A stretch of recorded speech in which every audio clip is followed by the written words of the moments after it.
మహిమ కలుగును గాక. సమస్త స్తుతి మహిమ ఆరాధన ప్రభుకే చెల్లిద్దాము. చేరువచ్చిన అందరికీ ప్రభు పేరట శుభాభివందనాలు. ఈ శ్రేష్టమైన సమయాన్ని ప్రభు మనకు అనుగ్రహించుంటున్నాడు. మనందరినీ సజీవుల లెక్కలో చేర్చుంటున్నాడు. ఆయన నిత్యమైన నామం, నిరంతరం ఏకరీతిగా ఉండే నామం, శాశ్వతమైన ప్రేమతో ప్రేమించే నామాన్ని గురించి మనము ఎల్లప్పుడూ స్తోత్రంలో చెల్లించువారమై ఉంటున్నాము.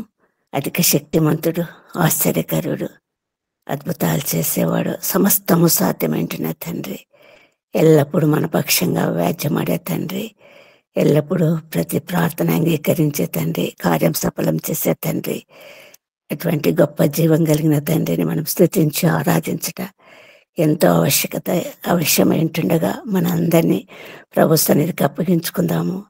ఆయన జీవం కలిగిన సన్నిధి అనుభవిస్తాము. సంపూర్ణమైనటువంటి మనస్సుతో స్తుతులు, స్తోత్రాలు, కృతజ్ఞతా స్తోత్రాలు ప్రభుకు చెల్లిస్తాము. మనల్ని మనం అప్పగించుకుందాము. ఈ సమయంలో మన మధ్య జాన్సన్ ఉంటున్నారు.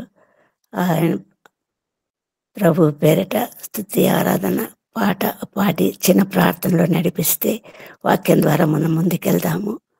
జాన్సన్ గారిని కోరుకుంటున్నాను. అందరికీ వందనములండి. మీ కృప ఆకాశం కంటే ఎత్తైనది అని ఆయన స్తుతించు, ఆయన కనపరుచుకోం ప్రతి ఒక్కరు కూడా. ఆయన ప్రేమ సంద్రాల కన్నా లోతైనది. ఆయన ప్రేమ మనల్ని విడువదు, ఎడబాయదు. నిజమే కదండి. అనేక సార్లు ఈ లోకంలో ఉన్న ప్రతి బంధం కూడా ఏదో ఒక దినాన మనల్ని విడిచిపెట్టి వెళ్ళిపోతుంది, ఒంటరివారిని చేస్తుంది. కానీ మన పట్ల ఉండే ఆయన కృప, ఆయన కాపుదల నిత్యము మన కంఠంలో ప్రాణమున్నంత వరకు, ఆయన పరమరాజ్యం చేర్చుకున్నంత వరకు ఆయన ప్రేమ మనల్ని విడువదు. అటువంటి ప్రేమకు స్తుతి స్తోత్రం తెలుపుతాం ప్రతి ఒక్కరు కూడా. నీ కృప ఆకాశము కన్నా ఎత్తైనది యేసయ్యా, నీ ప్రేమ సంద్రాలు కన్నా లోతైనది యేసయ్యా, నీ కృప ఆకాశము కన్నా ఎత్తైనది యేసయ్యా, నీ ప్రేమ కన్నా యేసయ్యా, ప్రేమ నన్ను విడువదు, ఎడబాయదు, ఎల్ల కాలము తోడు నీవే, నీ ప్రేమ నన్ను విడువదు, ఎడబాయదు, ఎల్ల కాలము తోడు నీవే, నమ్మదగిన యేసయ్యా, కృతజ్ఞత స్తుతులు నీకే, నమ్మదగిన యేసయ్యా, కృతజ్ఞత స్తుతులు నీకే, పరమ తండ్రి నీ ప్రేమ సారతులు లేనిది, పరమ తండ్రి నీ ప్రేమ నిస్వార్థమైనది, పరమ తండ్రి నీ ప్రేమ సారతులు లేనిది, పరమ తండ్రి నీ ప్రేమ నిస్వార్థమైనది. అందరూ పాడదాం. నీ ప్రేమ నన్ను విడువదు, ఎడబాయదు, ఎల్ల కాలం నీవే ప్రేమ నన్ను విడువదు ఎడబాయదు ఎల్ల కాలము తోడు నీవే నమ్మదగిన కృతజ్ఞత నీకే నమ్మదగిన యేసయ్యా కృతజ్ఞతం స్తుతులు నీకే పరమ తండ్రి నీ ప్రేమ సంపూర్ణమైనది పరమ తండ్రి నీ ప్రేమ సర్వము సమకూర్చును పరమ తండ్రి నీ ప్రేమ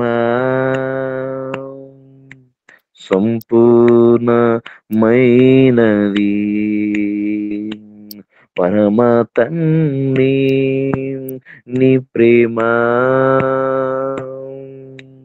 సర్వము సమకూర్చును నీ ప్రేమ నన్ను విడువదు ఎడబాయదు ఎల్ల కాలము తోడు నీవే నీ ప్రేమ నన్ను విడువదు ఎడబాయదు ఎల్ల కాలము తోడు నీవే నమ్మదగిన యేసయ్యా కృతజ్ఞతం స్తుతులు నీకే నమ్మదగిన యేసయ్యా కృతజ్ఞతం స్తుతులు నీకే నీ కృప ఆకాశము కన్నా ఎత్తైనది యేసయ్యా నీ ప్రేమ సంద్రాలు కన్నా లోతైనది యేసయ్యా స్తోత్రం ప్రభువానికి ప్రియ ప్రభువా నా యేసయ్యా నిజమే కదంటే ఆయన ప్రేమ మన ఆలోచనకి ఊహలకి మించినది ఆయన కృప మన యొక్క తలంపులకు మన ఆలోచనలకు మన ఊహలకు మించినది ఈ లోకంలో ఒక భార్య భర్త ఏదో ఒక దినాన్ని విడిచిపెట్టి వెళ్ళవలసిందే లేదా భర్తను భార్య ఏదో ఒక దినం విడిచిపెట్టి వెళ్ళవలసిందే తల్లిదండ్రులు పిల్లలు కానీ పిల్లల తల్లిదండ్రులు కానీ మన చుట్టూ ఉన్న బంధువులు కానీ స్నేహితులు కానీ ఏదో ఒక దినం మనల్ని విడిచిపెట్టి వెళ్ళే దినం వస్తుంది అయితే నిత్యము పర్మనెంట్గా ఏదైనా ఏదైనా ఉందంటే అది కేవలం ఆయన ప్రేమ మాత్రమే మన కంఠంలో ప్రాణం ఉన్నంత వరకు ఆ ప్రాణం పోయిన తదుపరి ఆయన రాజ్యం తీసుకెళ్ళిన వరకు చివరి వరకు ఏదైనా ఉందంటే ఆయన ప్రేమ తప్ప ఈ లోకంలో ఏమీ లేదు అటువంటి దేవాదేవునికి స్తుతులు స్తోత్రం తెలుపుదామా ప్రతి ఒక్కరు కూడా పరిశుద్ధుర నాయన నీకే వేలాది వందనాలయ్యా నాయన నీకే స్తుతి నాయన నీకే స్తోత్రం అయ్యా నీ ప్రేమ సవతలు లేనిది ఈ లోకంలో ఏదైనా పొందాలంటే అనేకమైన రూల్స్ అండ్ రెగ్యులేషన్స్ అనేకమైన సరతలు ప్రభా అయ్యా నీ ప్రేమ నిస్వార్థమైనదయ్యా నీ ప్రేమ సరతలు లేనిదయ్యా నైనా నీకు వందనాలు తండ్రి నీకు స్తోత్రం అటువంటి ప్రేమకు నీకే కృతజ్ఞతలు నీకే మహిమ నీకే స్తుతులు నీకే స్తోత్రం ప్రభు అయ్యా నీ ప్రేమ సంపూర్ణమైనదయ్యా నైనా నీకే వందనాలు తండ్రి నైనా నీకే ఇదిగోనైనా ప్రభు అటువంటి ప్రేమను ఇంకా మేము నైనా పొందుకోవటానికి నైనా ఇంకా నిన్ను అర్థం చేసుకోవటానికి అటువంటి హృదయాలు అటువంటి మనసుల ప్రభావ మీట్లో ఉన్న ప్రతి మాందరి కూడా దయచేయమని ఇదిగోనైనా ప్రభు నైనా వాక్యం ద్వారా నీ దాసుల ద్వారా నువ్వు మాతో మాట్లాడమని దీవించి సహాయం దయచేయమని యేసునామమున స్తుతించి అడిగి వేడుకుంటున్నాను తండ్రి ఆమేన్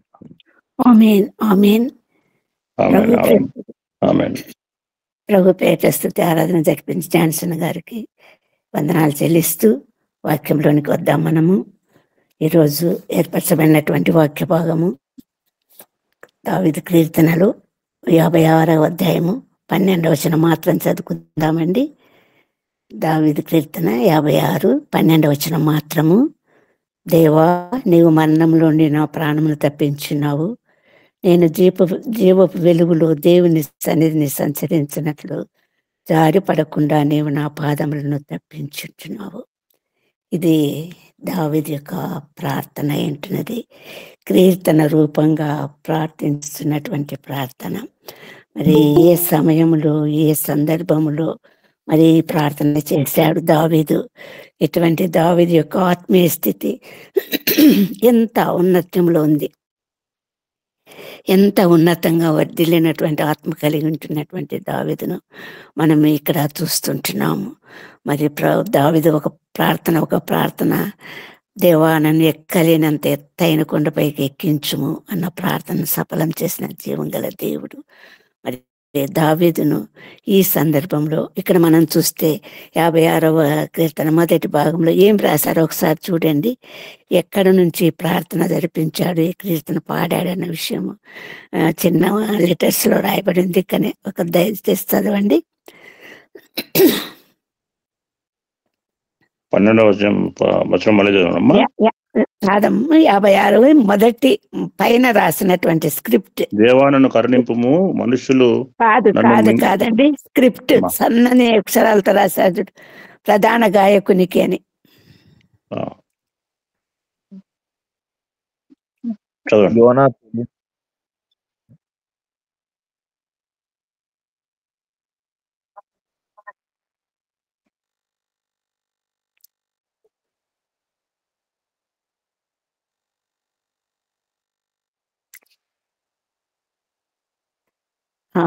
ఎక్కడి నుంచి కీర్తన రచించాడు? మరి ఫిలిష్తీయులు దావీదును పట్టుకున్నప్పుడు మరి గుహలో నుండి రాసినటువంటి ఒక పాట, ఒక కీర్తన, ఒక స్తుతి పాట. మరి ఆ పరిస్థితులలో దావీదు యొక్క మనోస్థితి, ఆయన మనస్సు అన్నది ఏ స్థితిలో ఉన్నది, ఎట్టి స్థితిలో ఇంత శ్రేష్టమైన మాటలు రచించాడు, ఇంత శ్రేష్టమైన అనుభవంలోనికి నడిపించబడ్డాడు, ఇంత ఉన్నతమైన ఆత్మీయ స్థితిలోనికి నడిపించబడ్డాడు అన్నప్పుడు మనం మొదటి వచనాలను పరిశీలించి చూస్తే ఎటువంటి స్థితిలో దావీదు ఉన్నాడంటే ఒక విన్నపము, ఒక కీర్తన, ఒక ప్రార్థన ప్రభువుకు చేస్తుంటున్నాడు. మరి శత్రువులు, విపరీతమైనటువంటి శత్రువుల సభ గుంపుగా కూడా పొంచి ఉండి దావీదు ప్రాణాలు తీయవలనని చెప్పేసి గర్వించినటువంటి స్థితిలో ఉన్నటువంటి శత్రువులు పోరాడుతూ ఉన్నటువంటి స్థితిలో దావీదు ఉంటున్నాడు. దినమెల్లా వారు నా కొరకు పొంచి ఉంటున్నారు, నన్ను మృంగ చూస్తుంటున్నాడు. మరి ప్రభువా, మరి ఇటువంటి స్థితిలో వారు గుంపు కూడి నన్ను ప్రాణం తీయకూర్చు, నన్ను ఎక్కడ ఏ స్థితిలో ఏ స్థలంలో నేను ఉంటానని అనుక్షణమున అడుగుజాడలు పరిశీలిస్తూ మరి నన్ను మరణం నాకు రావాలని, నన్ను చంపాలని చూస్తున్నటువంటి దావీదుని ఇక్కడ చూస్తుంటున్నాము. అట్టి సమయంలో, అట్టి సందర్భంలో కూడా దావీదు ఒక పటిష్టమైనటువంటి, పరిపూర్ణమైనటువంటి, సంపూర్ణమైనటువంటి విశ్వాసం కలిగినటువంటి వాడుగా మనకి ఇక్కడ ఏం చెప్తున్నాడంటే, శరీరదారులు నన్నేమి చేయగలరు? ప్రభువు నన్ను నిత్యము కనిపెట్టి కాచి కాపాడేవాడు, వారు నన్ను మృంగగోరినా కూడా నన్ను రక్షించేవాడు.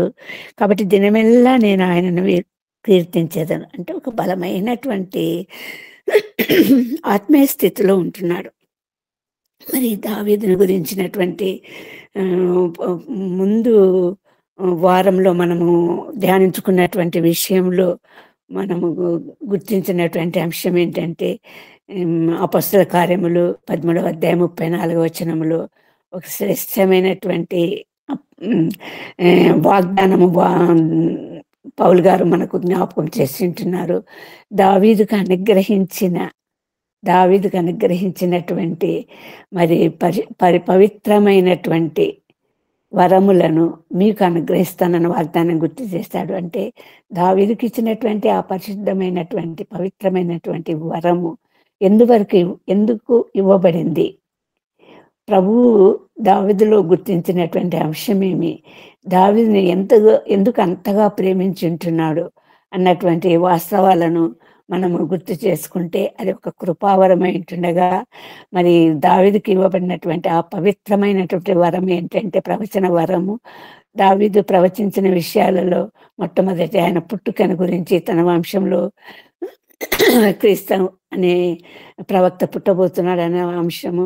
తర్వాత 22వ కీర్తనలో దావీదు తన బాధను వెళ్ళగ్రక్కుతూ సంపూర్ణంగా శిలువ మరణం నుండి యేసుక్రీస్తు ప్రభువుని గురించి ప్రవచనాలు.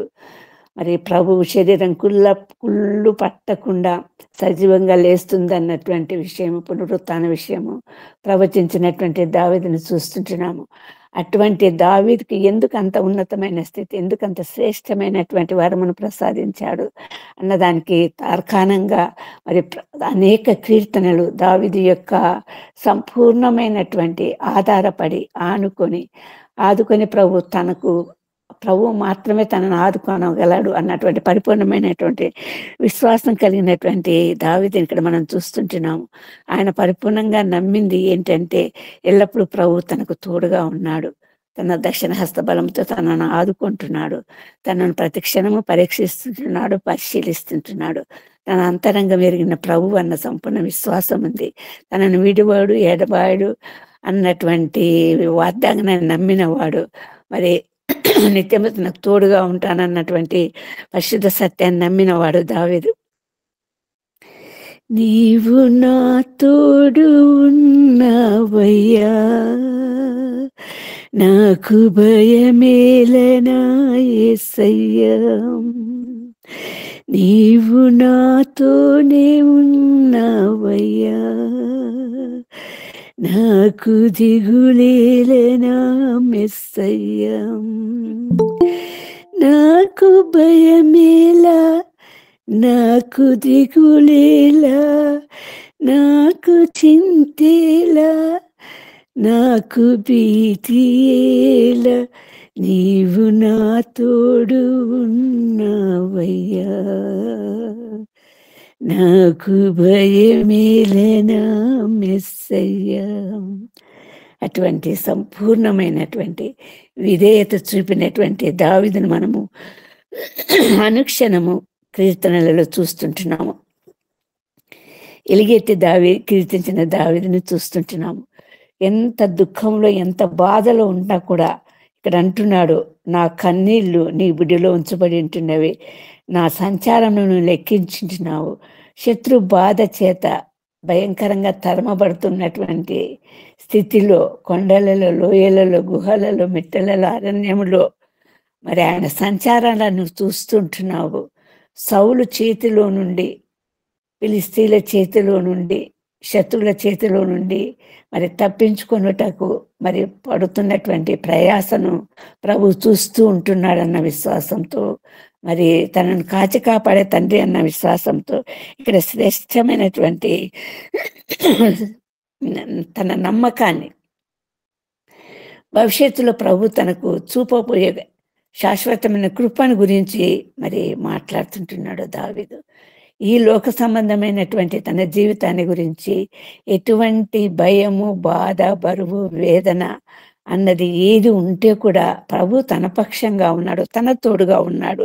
కాబట్టి ఆయన అంటున్నాడు, దేవుడు నా పక్షంగా ఉన్నాడని నాకు తెలియను, దేవుని బట్టి నేను ఆయన వాక్యంను కీర్తించేదను, యెహోవాను బట్టి ఆయన వాక్యమును కీర్తించేదను, దేవుని యందు నమ్మిక ఉంచున్నాను, నేను భయపడను, నరులు నన్ను ఏం చేయగలరు.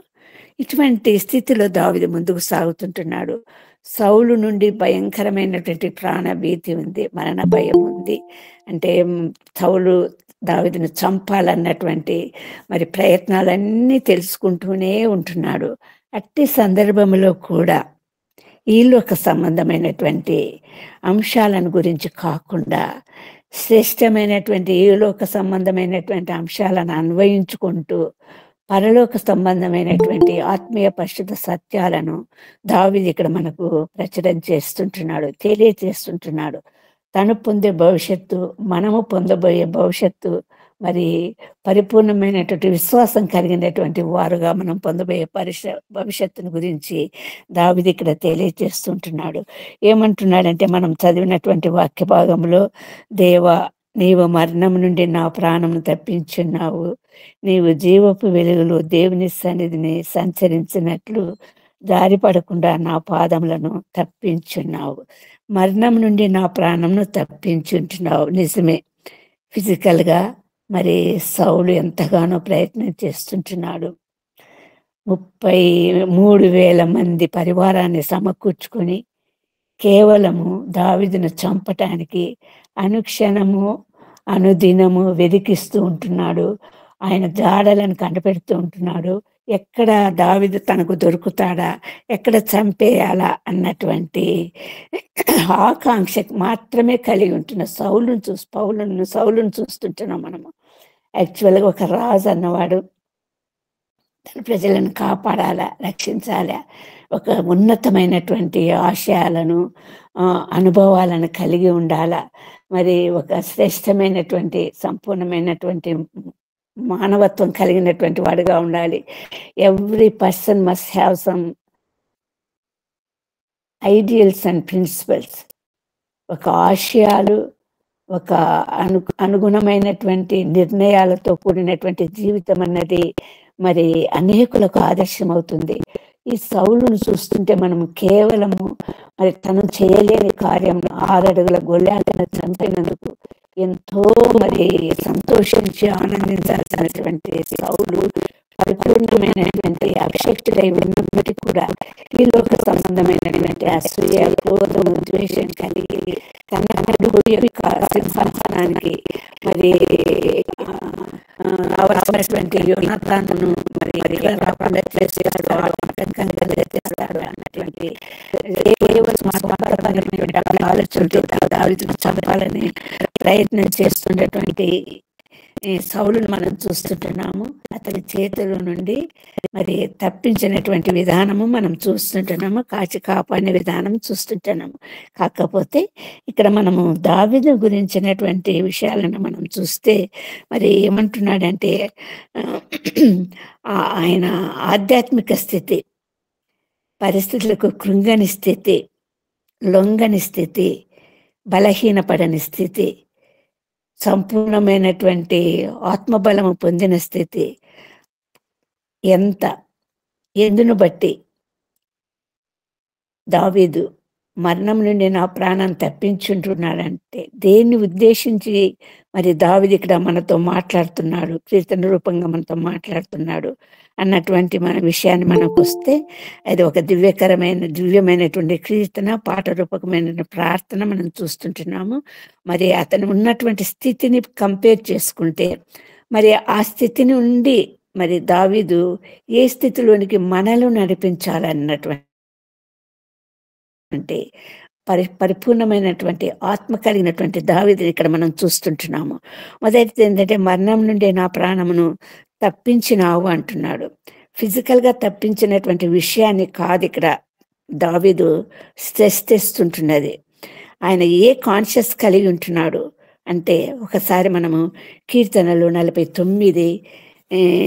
49వ అధ్యాయం చూద్దామండి. కీర్తనలు 49 చూస్తే ఇక్కడ ఒక స్పష్టమైనటువంటి విషయాన్ని దావీదు తెలియజేస్తుంటున్నాడు. కోరహ కుమారుల నుండి రాసినటువంటి ఈ గీతంలో ఒక పరిశుద్ధమైనటువంటి ఆత్మీయ సత్యము ఇక్కడ కనిపిస్తూ ఉంది. ఏంటంటే 9వ వచనం మనం చూస్తే, ఎవడును ఏ విధం చేతనైనను నీ సహోదరుని విమోచింపలేడు, వాడు సమాధి చూడక నిత్యము బ్రతుకున్నట్లు వాని నిత్యము దేవుని సన్నిధిని ప్రాయచిత్తం చేయగలవాడు ఎవడును లేడు. సమాధిలోని నీ ప్రాణంని విమోచించేవాడు. అందుకే మనం దావీదు రాసిన కీర్తన 103వ కీర్తనలో, ప్రాణమా యెహోవాను సన్నిధించుము, నా అంతరంగమును సమస్తమైన పరిశుద్ధ నామమును సన్నిధించుము అంటూ, సమాధిలోని నీ ప్రాణంను విమోచించువాడు ఆయనే. ఎవ్వరు కూడా నీ పక్షంగా వచ్చి సమాధిలో నుండి, మరణంలో నుండి తప్పించగలిగిన శక్తి మరి ఎవ్వరికి లేదు. అటువంటి శక్తి కలిగిన ప్రభువు నీ సమాధిలో నుండి నిన్ను విమోచించే ప్రభువు నీకున్నాడు. కానీ దేవుని నమ్మని వారిని, అజ్ఞానులను, అవివేకులను, మూర్ఖులకు పాతాళం రాసిపెట్టిందని ఇక్కడ ప్రవచింపబడుతూ ఒక పరిశుద్ధ సత్యం మనకు తెలియచేయబడుతూ ఇక్కడ ఈ 49వ అధ్యాయమును 14వ వచనంలో మనం ఏం చూస్తున్నాం చూడండి. వారు పాతాళమున నుండగా కూర్చబడుదురు, మరణము వారికి కాపరి అయి ఉండును.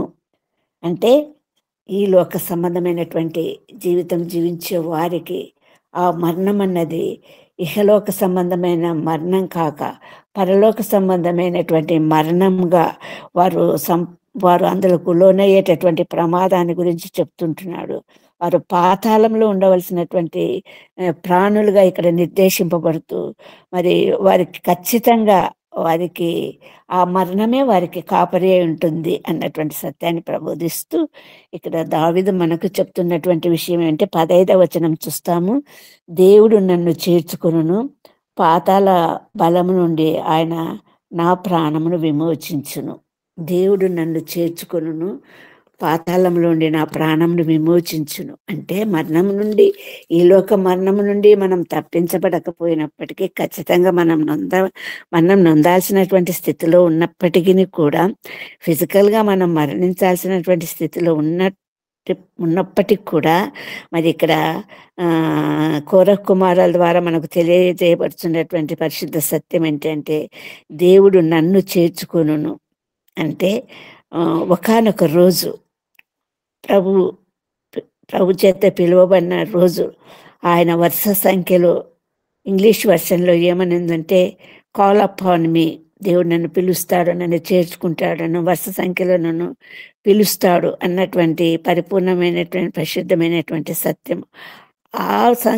ఆ గుంపులో నేను ఉంటాను అన్నటువంటి సత్యాన్ని ఇక్కడ దావీదు మనకు ఈ కీర్తనలో కనపరిచేస్తుంటున్నాడు. 56వ కీర్తనలో మరణం నుండి నన్ను తప్పించి నా ప్రాణంను తప్పించున్నావు. అంటే ఎందుకు మరి అటువంటి స్థితిలోనికి నడిపించాడంటే మరి ఆయన వరుస సంఖ్యలో తన ప్రజలను, తన బిడ్డలను, తన విశ్వాసాలను పిలిచేటప్పుడు మరి ఆ వరుసలో నేను ఉంటానన్నటువంటి బలమైన విశ్వాసాన్ని దావీదు ఇక్కడ మనకు కనపరుస్తుంటున్నాడు. మరి స్కూల్స్లో పిల్లలకు రోల్ కాల్ ఉంటుంది, పోలీస్ డిపార్ట్మెంట్లో రోల్ కాల్ ఉంటుంది, మిలిటరీలో రోల్ కాల్ ఉంటుంది, వరుసన పేరు పెట్టి పిలవటం జరుగుతూ ఉంటుంది. దావీదు తనేమంటున్నాడంటే మరి ఆ మరణం నుండి నా ప్రాణంను తప్పించి నన్ను పిలిచేటటువంటి స్థితిలో నేను ఉంటానని ఒక సత్యాన్ని మనకు తెలియజేస్తుంటున్నాడు. When the rule is called upon, when the rule is called upon, when the rule is called upon, when the rule is called upon, I will be there. ఈ పరిపూర్ణమైనటువంటి సత్యము తన అనుభవాల ద్వారా, తను క్రీస్తులో సంపూర్ణంగా ఉండటం ద్వారా, సంపూర్ణ విశ్వాసం కలిగేట ద్వారా అట్టి వారికి కలగబోయేటటువంటి పరిపూర్ణమైన ఆధిక్యతను మరి దావీదు మనకు తెలియజేస్తుంటున్నాడు. మనం కూడా అట్టి స్థితిలోనికి నడిపించబడాలి. ఈ లోక సంబంధమైనటువంటి ఎట్టి పరిస్థితులను కూడా మనం కృంగదీసే పరిస్థితులలో, మనల్ని కూల్చివేసే పరిస్థితులలో, మనం నిస్సహాయ స్థితిలోనికి నడిపించే పరిస్థితులు ఉన్నా కూడా, ఏ సందర్భంలో కూడా ప్రభు ఖచ్చితంగా మనల్ని కాచి కాపాడే దేవుడు మనతో ఉన్నాడు అన్నటువంటి పరిపూర్ణమైన సత్యాన్ని విస్మరించకుండా మన జీవిత యాత్రలో ముందుకు సాగాలన్నది మరి దావీదు తన అనుభవం ద్వారా తెలియజేస్తూ మనలను ఆత్మీయంగా బలపరచడానికి తన అనుభవాలను మనతో పంచుకున్నటువంటి దావీదును మనం ఇక్కడ చూస్తుంటున్నాము. దావీదు మరి తెలుపుతున్నటువంటి అంశాలలో దేవా నీవు మరణములో నిన్న నా ప్రాణమును తప్పించి ఉంచున్నావు. అంతేకాకుండా మరి ఒకసారి మనము 116వ కీర్తన 8వ వచనము ద్వారా వెళ్దామండి. 116వ కీర్తన 8వ వచనం చూడండి. మరణము నుండి నా ప్రాణమును, కన్నీళ్లు విడవకుండా నా కన్నులను, జారి పడకుండా నా పాదములను నీవు తప్పించి ఉన్నావు. ఇక్కడ మరి యొక్క పరిపూర్ణమైనటువంటి సాక్ష్యం ఏం చెప్తుంటున్నాడు? మరణములో నుండి నా ప్రాణమును, కన్నీళ్ళు విడవకుండా నా కన్నులను, జారి పడకుండా నా పాదములను నీవు తప్పించున్నావు. మరి ఆ ఆత్మీయ సత్యాన్ని గురించి మనం చూస్తే ఇక్కడ దావీదు కలిగినటువంటి అనుభవాన్ని చూస్తే ఎందుకు అంటున్నాడు? ఎందుకు జారి పడకుండా నా పాదాలను తప్పించున్నావు ప్రభువా అన్నటువంటి సాక్ష్యం మనతో పంచుకున్నటువంటి దావీదుని ఇక్కడ చూస్తుంటున్నాము. జారి పడకుండా నీ పాదాలను తప్పించున్నావు. ఎట్టి పరిస్థితుల్లో దావీదును జారి పడకుండా తప్పించుంటున్నాడు. తండ్రి అయిన దేవుడు, తన నమ్మినటువంటి దేవుడు, పరిపూర్ణంగా ప్రేమించినటువంటి దేవుడు, ఎట్టి పరిస్థితుల్లో జారి పడకుండా పాదాలను తప్పించుతున్నావు. ఒకానొక సందర్భంలో దావీదు కలిగినటువంటి అనుభవంలో దావీదు సంపూర్ణంగా ఆత్మీయ స్థితిలో నుండి పడిపోయే స్థితికి మరి చేరుకునే సందర్భము అక్కడ కనిపిస్తుంది. మరి సౌలు మరి దావీదును వెంబడిస్తుంటున్నాడు, వెంటాడుతున్నాడు, వేటాడుతుంటున్నాడు. చంపాలని సంపూర్ణంగా ఎంచుకున్నటువంటి సౌలును మనం చూస్తుంటున్నాము. ఎక్కడ చూస్తుంటున్నామంటే మొదటి సమూయేలు 24వ అధ్యాయానికి వస్తే, మనము మొదటి సమూయేలు 24వ అధ్యాయానికి వస్తే మరి ఇక్కడ మనకు కనిపిస్తున్నటువంటి విషయం ఏంటంటే దావీదు ఎన్గేదిగా అరణ్యంలో ఉంటున్నాడు. మరి సౌలేమో 3000 మందిని ఏర్పరచుకొని దావీదును చంపాలని ప్రయత్నం చేస్తుంటున్నాడు. ఇట్టి సందర్భంలో మనం చూస్తున్నటువంటి విషయం ఏంటంటే ఈ మొదటి అధ్యాయ వచనాలు అన్నిట్లో కూడా స్పష్టంగా రాయబడింది. ఆ సందర్భంలో మనం చూస్తున్నది శంఖానివర్తికి దావీదును అతని అనుచరులు ఉన్న గుహలోనికి సౌలు ప్రవేశించాడు. ఆ గుహలో దావీదు ఉన్నాడు అని అనుచరులు ఉన్నారు.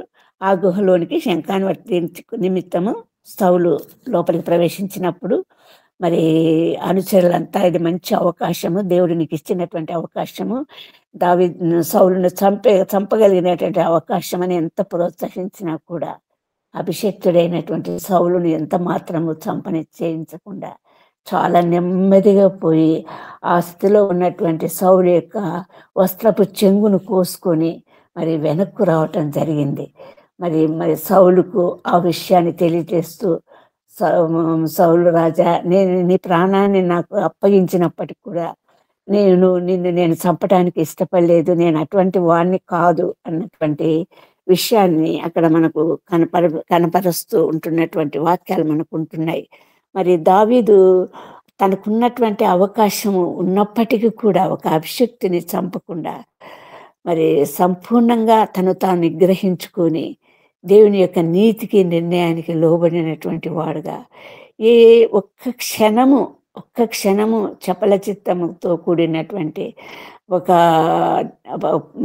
పాపపు ఆలోచన, నిర్ణయం తీసుకున్నట్లయితే మరి దావీదు ఈనాడు ఈ స్థితిలో ఉండకపోతుండే, ఎత్తైన స్థలానికి ఎక్కించే పరిస్థితి లేకపోతుండే, మరి సంపూర్ణంగా పాతాళానికి కుంగిపోయే పరిస్థితిని తను కల్పించుకున్నటువంటి స్థితిలోనికి వచ్చేటటువంటి సందర్భం అది. అయినా కూడా దావీదు తాను నిగ్రహించుకొని ఒక నీతికి, నియమానికి, కట్టడకు లోబడి అభిషిక్తుడైన సౌలును చంపకుండా విడిచిపెట్టిన విషయాన్ని మనం చూస్తుంటున్నాము. అలాగే మనం 26వ అధ్యాయంలోకి వచ్చినప్పుడు అదే పరిస్థితి సౌలుకు దావీదు కలగ చేయబడింది. మరి పడుకొని ఉంటున్నారు. 26వ అధ్యాయంలో కూడా అంత అదే విషయం రాయబడింది. ఏం విషయం అంటే మరి సౌలు తన పరివారంతో 3000 పరివారంతో మరి తను జీబు అరణ్యంలో మరి ఉన్నటువంటి పరిస్థితులలో సౌలు దావీదును పట్టుకోవాలన్నటువంటి పరిస్థితులలో, విశ్రమించేటటువంటి పరిస్థితులలో మరి సౌలు దండు దిగిన స్థలంలో దావీదు దగ్గరికి వచ్చినాడు. సౌలును చూశాడు, పరివారంతో నిద్రించేది చూశాడు.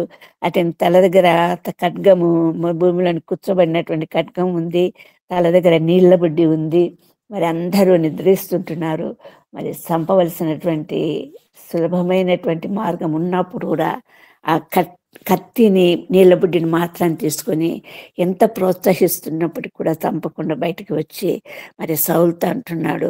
సౌలు దగ్గర ఏమంటున్నాడంటే, నేను మిల్లని కదా, కుక్క వంటి వాడను కదా, నన్నెందుకు ఇంతగానో నన్ను చంపాలని పరీక్షిస్తుంటున్నావు, వెంబడిస్తుంటున్నావు? నీ ప్రాణమును చంపేవాడిని కాను, నా శత్రువుగా నిన్ను పరిగణించటం లేదు అన్నటువంటి వాస్తవాన్ని దావీదు ఇక్కడ కనపరుస్తుంటున్నాడు. సౌలేమో దావీదా అంటాడు, కుమారుడా అంటాడు, మరి నన్ను చంపకుండా విడిచిపెట్టినావు అంటాడు. కానీ తన ఉద్దేశాలను ఏమాత్రము మార్చుకున్న స్థితి మనకు కనిపించట్లేదు. నిత్యము వెంబడిస్తుంటూనే ఉంటున్నాడు, చంపాలని చూస్తుంటూనే ఉంటున్నాడు. కానీ దావీదు ఏమంటున్నాడంటే, జారి పడకుండా నా పాదాలను తప్పించుంటున్నావు. నేను అదే పాపం చేస్తుంటే దిగటగల దొంగ ఊబిలోనికి నేను దిగిపోయి ఉండేవాడిని.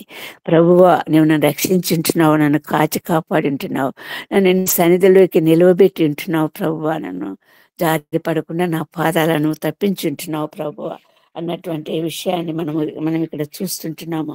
మరి ఈ రెండు సందర్భాలను బట్టి దావీదు ఇక్కడ ఏమంటున్నాడంటే, జారి పడకుండా నా పాదాలను నువ్వు తప్పించుంటున్నావు ప్రభు అంటున్నాడు.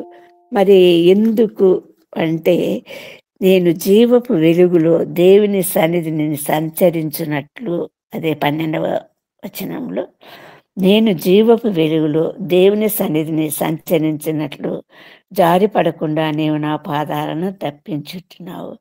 ఏమాత్రము అవినీతికి లోబడిన, ఏమాత్రము క్షణికావేశానికి లోబడిన ఘోరమైన తప్పిదం చేసేవాడుగా ఎంచబడేవాడు దావీదు.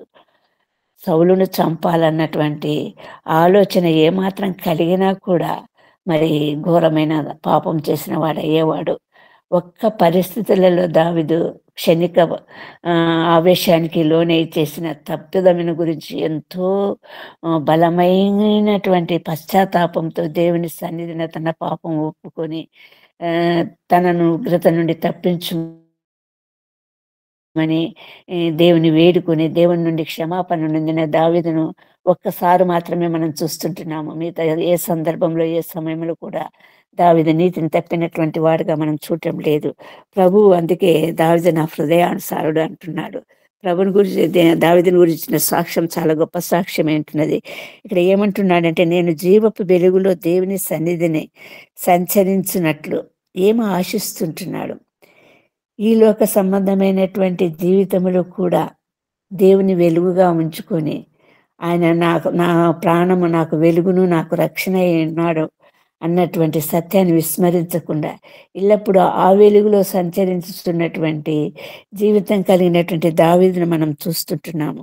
అటువంటి జీవితాన్ని ఆశించి ఉంటున్నాడు, అటువంటి జీవితాన్ని కోరుకుంటుంటున్నాడు. దేవుని అడుగుజాడల్లో ముందుకు నడవాలనుకుంటున్నాడు, దేవుని సన్నిధిని అనుభవించాలనుకుంటున్నాడు, దేవునితో నిత్య సుఖము సంతోషం అనుభవించాలనుకుంటున్నాడు. ఆ సాన్నిధ్యము సహవాసము నిత్యం కోరుకుంటున్నటువంటి దావీదును చూస్తుంటున్నాము. ఈ లోక సంబంధమైనటువంటి జీవితంలోనే కాదు, పరలోక సంబంధమైనటువంటి జీవితాన్ని నుంచి కూడా మనము చూస్తుంటున్నాము. ఇక్కడ నేను జీవపు వెలుగులో దేవుని సన్నిధిని సంచరించినట్లు, వెలుగులో మాత్రమే సంచరించేటటువంటి పరిస్థితి నాకు ముందు జీవితంలో భవిష్యత్తులో రాబోయే దినాలలో రావాలని మరి దావీదు ఇక్కడ వెలుగుస్తున్నటువంటి సత్యము. మనం ఏం చూస్తున్నామంటే, దేవుని వెలుగులో దేవుని సన్నిధిలో సంచరించినట్లు మనము చూడాలనుకుంటే ప్రకటన గ్రంథము 21వ అధ్యాయం 23వ వచనం ఒకసారి చదవండి దయచేసి. ప్రకటన గ్రంథము 21వ అధ్యాయము 23.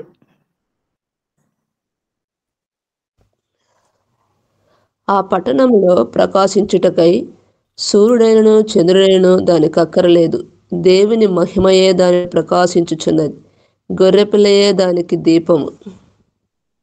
అవునండి, అటువంటి వెలుగులో, ఆ జీవపు వెలుగులో దేవుని సన్నిధిలో సంచరించాలని దావీదు ఆశిస్తుంటున్నాడు. నిత్యమైనటువంటి ఆ సంతోషం, నిత్యమైనటువంటి దేవుని రాజ్యంలో ఉన్నటువంటి ఆ వెలుగులో సంచరించాలని, ఆ బంగారు వీధులలో సంచరించాలని, దేవునితో తిరగాలని మరి దావీదు ఆశిస్తూ ఉంటున్నాడు. ఎందుకంటే ఏ మాత్రము పాదాలు జారి తప్పిన పరిస్థితి మనకు కనిపిస్తే అతడు మరి జీవపు వెలుగును చూడలేడు. అతడు జీవించుచున్న వాడే కానీ మృతుడు. ఈ లోక సంబంధమైనటువంటి ప్రాణం ఉంది కానీ ఆత్మీయ సంబంధమైనటువంటి వృత్తి పొందినటువంటి వాడిగా ఎంచబడతానన్నటువంటి పరిశుద్ధ సత్యం మనకు ప్రకటన గ్రంథంలో దేవుడు తెలియజేస్తుంటున్నాడు. ఆ విషయానికి మరి దావీదు ఇక్కడ తెలియజేస్తున్నటువంటి ఏంటంటే, మరి ఆ దేవుడు అనుగ్రహించినటువంటి ఈ జీవితంలో మరి గురి అబ్రహాంకు కలిగినటువంటి గురికి కలిగి ఉంటున్నాడు. అబ్రహాము తనకి ఇచ్చినటువంటి వాగ్దత్త దేశము మరి కానాను, తను పొందబోయేటటువంటి కానాను గురించి నేను పరదేశిని పరవాసిని అంటున్నాడు. మరి నిత్యమైనటువంటి పరలోక శిల్పి అయినటువంటి ఆయన నిర్మించిన ఆ పరలోక పట్టణం కొరకు నేను ఎదురు చూస్తుంటున్నాను అంటున్నాడు అబ్రహాము. ఆ వంశస్థుడైనటువంటి దావీదు కూడా అదే ఆత్మీయ స్థితిలోనికి ఎదిగినటువంటి స్థితిని మనం చూస్తుంటున్నాను. అది కోరుకుంటున్నాను. ఇక్కడ ఈ లోక సంబంధమైన అన్ని అంత భయంకరమైనటువంటి జీవితం తను అనుభవిస్తున్నప్పటికీ కూడా, శత్రు బాధ చేత నిత్యము తరమబడుతున్నప్పటికీ కూడా, ఆ మరణాన్ని తప్పించుకోవడానికి తిరుగుతున్నటువంటి స్థితిలో కూడా ఆయన ఆత్మీయ నేత్రాలు ఎల్లప్పుడు ప్రభువునే చూస్తుంటున్నాయి. ఆ జీవపు వెలుగులో దేవుని సన్నిధిని అక్కడ రేపు తను అనుభవించబోయే జీవితము గురించి మనకు జ్ఞాపకం చేస్తుంటున్నాడు. అక్కడ ప్రభువు మాత్రమే వెలుగై ఉంటున్నాడు, ప్రభువు మాత్రమే దీపమై ఉంటున్నాడు, ఆ గొర్రె పిల్లయే దీపమై ఉంటున్నాడు.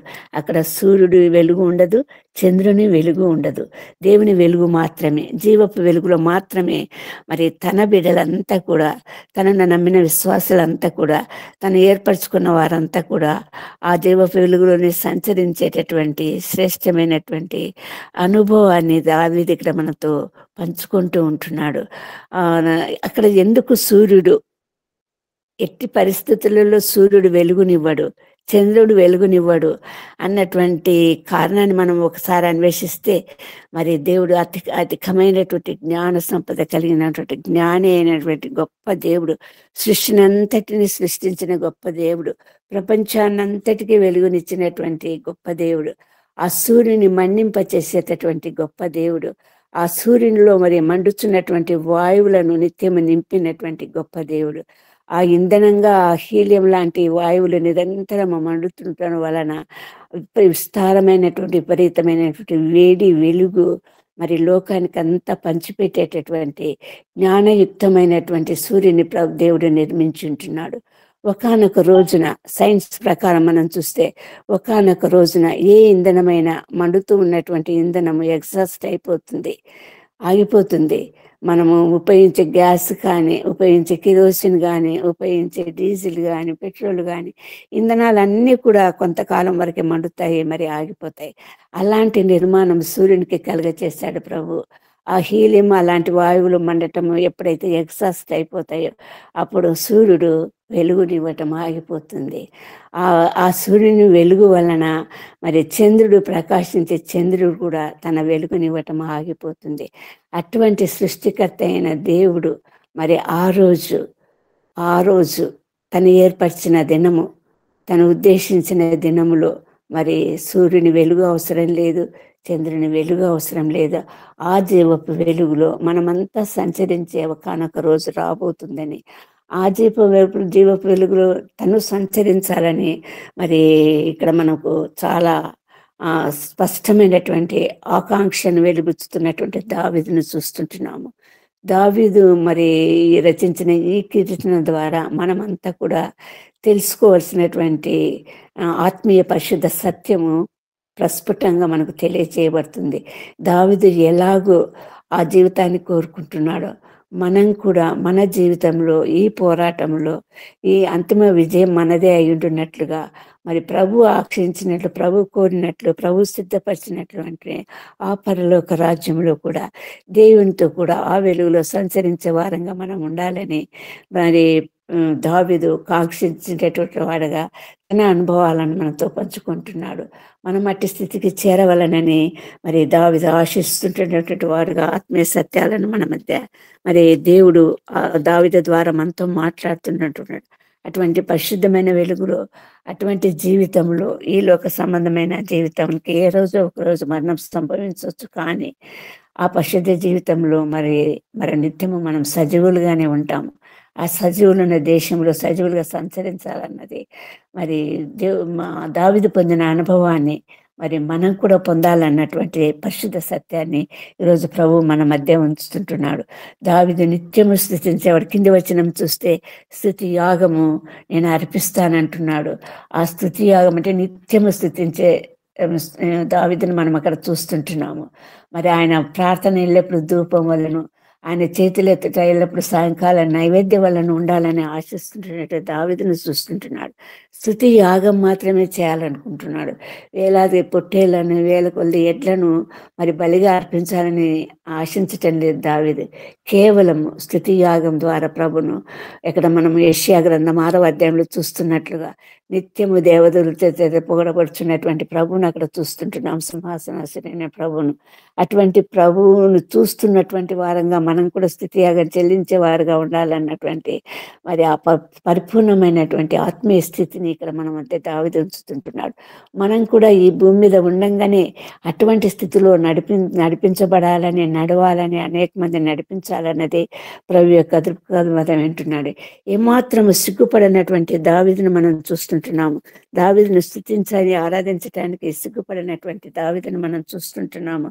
అందుకే దావీదు వలెనే నాట్యమాడి ప్రభును స్తుతించెదము.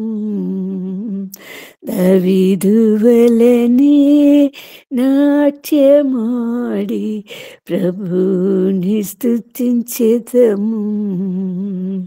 తంబురతోను సితారతోను ప్రభును స్తుతించెదము. తంబురతోను సితారతోను ప్రభును స్తుతించెదము. యేసయ్యా స్తోత్రముల్, యేసయ్యా స్తోత్రముల్.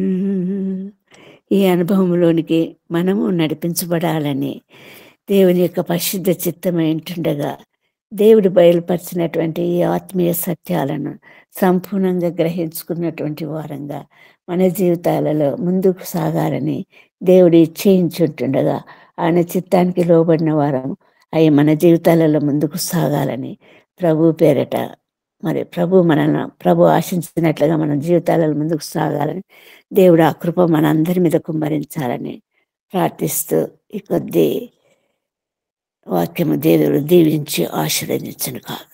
ఆమేన్, ఆమేన్, ఆమేన్, ఆమేన్, ఆమేన్. నా యేసు రాజ్యం అందమైన రాజ్యం, అందులో నేను నివసింతును. దావీదు చేతులెత్తినప్పుడు యేసు రాజ్యము చూచుట, దర్శనము పొందుకొనుట. నా యేసు రాజ్యం అందమైన రాజ్యం, అందులో నేను నివసింతును. సూర్యచంద్రులు అక్కరలేని రాజ్యం, ప్రభు క్రీస్తే వెలుగై ఉన్న రాజ్యం. సూర్యచంద్రులు అక్కరలేని రాజ్యం. సూర్యచంద్రులు అక్కడ ఉండరు. ప్రభు క్రీస్తే వెలుగై ఉన్న రాజ్యం. దావీదు భూమి మీద జీవించిన కాలం ఎప్పుడు?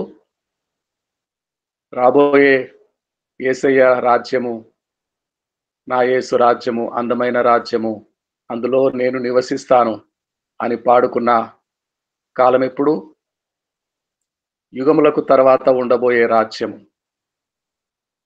ప్రభు క్రీస్తే వెలుగై ఉన్న రాజ్యం, సూర్య చంద్రులు అక్కరలేని రాజ్యం,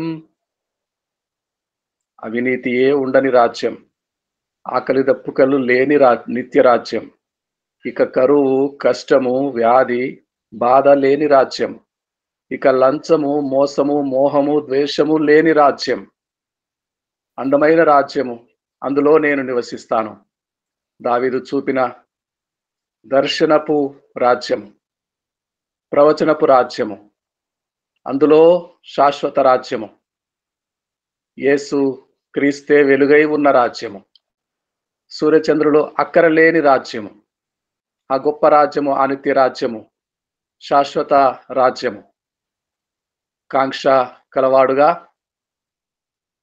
యుగములకు తర్వాత ఉండబోయే రాజ్యము, మన నిత్య నివాస రాజ్యము, అందమైన రాజ్యము, హల్లెలూయా స్తుతులు ఉన్న రాజ్యము, యేసే సర్వాధిపతి అయిన సత్యరాజ్యము, ప్రేమ, శాంతి, సమాధానము నిత్యము ఉన్న రాజ్యము, నీతి, న్యాయము, ధర్మము, సంతోషము ఉన్న రాజ్యము. నా యేసు రాజ్యం అందమైన రాజ్యం, అందులో నేను నివసింతును, అందులో నేను నివసిస్తాను. దావీదు నివసిస్తాడు. దావీదు వెంబడి అనుసరిస్తూ మనం కూడా దావీదును పోలి, దావీదు వలనే నాట్యమాడి దేవా నిన్ స్తోత్రింతును అని పాడుకుంటా అని పాడుదామా? దావీదును పోలి అనుసరిస్తామా? దావీదుకు కలిగిన భాగ్యము మనము పొందుకుందామా?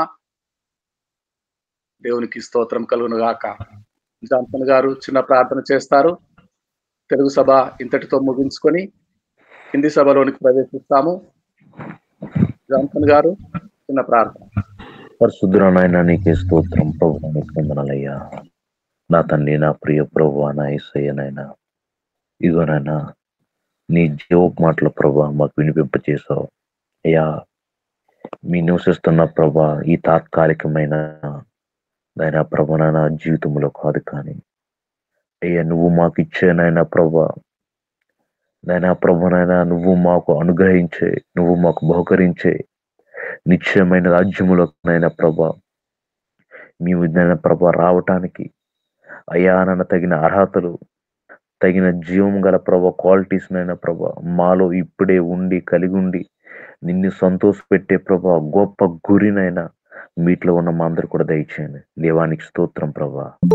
అయ్యా ఇక మా సంతోషంతో పని లేదయ్యా, నిన్నే సంతోష పెట్టడానికి, నీ మార్గం నడవటానికి నాయనా, నీ ప్రణాళికలు మేము తెలుసుకోవటానికి నాయనా నువ్వు ఇంకా మాకు మీట్లో ఉన్న మా అందరికి కూడా సహాయం దయచి మా హృదయాలను ఇంకా నూతనత్వంలోకి దినదనం ప్రభు తీసుకెళ్ళండి. నేనా ఈ దినమంతా కూడా నీ పాదాల దగ్గర ఉండే గొప్ప వినయం దాని మీట్లో ఉన్న మా అందరూ కూడా దయచేయండి. నన్ను నీ వాక్యం వివరించిన దాసులను గణపరచండి, దీవించండి. మీటిని నడుపుతున్న ప్రభు దాసులను ప్రభునైనా ఇంకా నూతన బలంతో వాడుకోండి. మీట్లో ఉన్న ప్రతి ఒక్కరిని కూడా దీవించండి, రక్షించండి. మమ్మల్ని మా కుటుంబాలను ప్రభు నీకు ఇంకానైనా ప్రభు మహింకరంగా ఉండే బ్రతుకులు జీవితాలను ఇంకా మాకు దయచేసి నింపి నడిపించమని నీకే మహిమ ఘనత స్తుతులు స్తోత్రము తెలుపుకుంటున్నాయినా అయ్యా యేసయ్య నామమును స్తుతించి నేను అడిగి వేడుకుంటున్నాను తండ్రి. ఆమేన్. ఆమేన్. ఆశీర్వాదం విడుదల చేస్తారా? మన తండ్రి దేవుని ప్రేమ, ప్రభువైన యేసుక్రీస్తు కృప, పరిశుద్ధాత్మిక అన్యోన్య సహవాసం ఇప్పుడు ఎల్లప్పుడూ సదాకాలం ఈ మీట్లో ఉన్న ప్రతి ఒక్కరి వారి కుటుంబాలన్నిటికీ నా తండ్రి సకల పరిశుద్ధులకు తోడైండును కాక. ఆమేన్. ఆమేన్. ఆమేన్. ఆమేన్. వందనాలండి. నాజర్ పాస్టర్ గారికి వందనాలండి. వందనాలండి. ఇమ్మానియల్ గారికి వందనాలండి. ఎలీషా పాస్టర్ గారికి వందనాలండి. శాంతకుమార్ గారు praise lord sir, praise lord. గారికి వందనాలండి. తమిళ గారికి వందనాలండి. దానియల్ మోజెస్ గారికి వందనాలండి. పద్మావతి గారికి వందనాలండి. ఆచార్య మీకు కూడా వందనాలండి. అయ్యా ఒక్క 10 సెకండ్లు. అయ్యా 10 సెకండ్స్. ఓకే. గత రాత్రి 30 ఏళ్లుగా ఎదురు చూస్తున్నటువంటి అంబేద్కర్ విగ్రహాన్ని మన సభ్యుల్లో ఒకరైనటువంటి అబ్రహాం లింకన్ గారు వారి టీం వాళ్ళందరూ కలిసి అంబేద్కర్ విగ్రహాన్ని ప్రతిష్ఠ చేశారు. చాలా ఒడిదుడుకుల మధ్య జరిగినటువంటి దానికి దేవునికి కృతజ్ఞతలు చెల్లిస్తున్నాను. చాలా చర్చెస్ లో కూడా ప్రార్థన చేశారు దాని గురించి. అదేంటది మన గట్టి బొమ్మ పెట్టారు, మంచి బొమ్మ అంటే